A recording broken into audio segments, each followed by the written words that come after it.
পৃথিবীর বুকে যত শূন্য আছে তার চাইতে সবচেয়ে বড় শূন্য হয়েছে আমরা সবাই নবীর সেনা বই করি না বুলেট বোমা।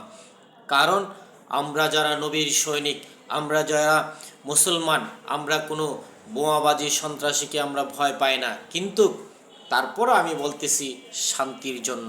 কারণ আমরা নবীর সেনা কারো হুমকিকে ভয় পাই না, আমরা নবীর সেনা কারো থ্রেটকে ভয় পাই না। আমরা সবসময় মাথা উঁচু করে বেঁচে আছি, সবসময় মাথা উঁচু করে বেঁচে থাকব। কারণ যখন আমার নবী দেশ শাসন করেছিল তখন আমার নবীর সামনে দাঁড়ানোর মতো কোনো মানুষ ছিল না। আমাদের সাহাবী যখন উমর দেশ শাসন করত তখন উমরের তলোয়ার সামনে কারো সাহস হয় নাই দাঁড়ানোর। কারণ আমরা নবীর সেনা, আমরা উমর রাদিয়াল্লাহু তাআলা আনহুর সেনা। আমাদের ভারতবর্ষে যখন খাজা মাইনুদ্দিন চিশতি এসেছিল তার সামনেও কোনো শূন্য টিকে নাই। 360 আউলিয়া যখন বাংলার জমিনে এসেছিল শাহজালাল ইয়ামানির সামনে কোনো তলোয়ার, কোনো হাতিয়ার, কোনো তীর ধনুক কোনো কিছুই টিকে থাকতে পারে নাই। কারণ আমরা নবীর সেনা। তাই তারপরও ইসলাম ধর্ম যে শান্তির ধর্ম, আমরা কখনো ভয় পাই না। কারণ ইসলাম ধর্মটা এসেছে যুদ্ধের মাধ্যমে। যুদ্ধ করতে করতে আমরা ইসলামের পতাকা উড়িয়েছি।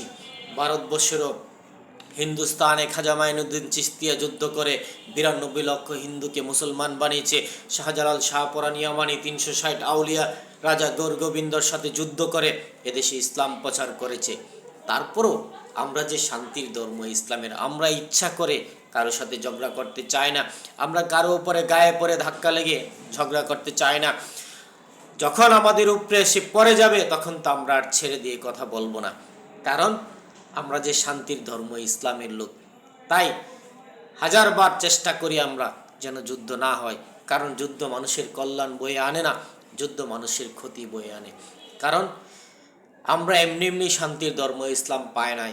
আমার নবী অনেক কষ্ট করেছে, আমার সাহাবিগণ আমার নবীজির সাথে থেকে অনেক কষ্ট করেছে, অনেক আঘাত সহ্য করেছে, অনেক কিছু সহ্য করে তারপরে ইসলামকে প্রতিষ্ঠিত করেছে।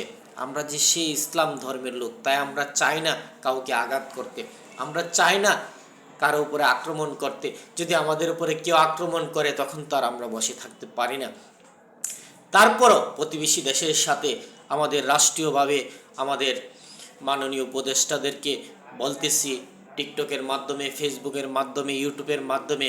কারণ আমি জানি আমার খবর সে পর্যন্ত পৌঁছবে না, যদিও কারো মাধ্যমে সেই কথাগুলি পৌঁছে। এগুলি রাষ্ট্রের ব্যাপার। রাষ্ট্রের যারা মাথা আছে, উপদেষ্টা আছে, বুদ্ধিজীবীরা আছে, আমাদের প্রশাসনের লোক আছে, সেনাবাহিনীর লোক আছে, র্যাবের লোক আছে, তাদের ঊর্ধ্বতমের উপরের যে লেভেলের অফিসারগুলি তারা বসে আলোচনা করবে, তারা বসে একটা ডিসকাস করবে কিভাবে আমাদের দেশে শান্তি আসবে।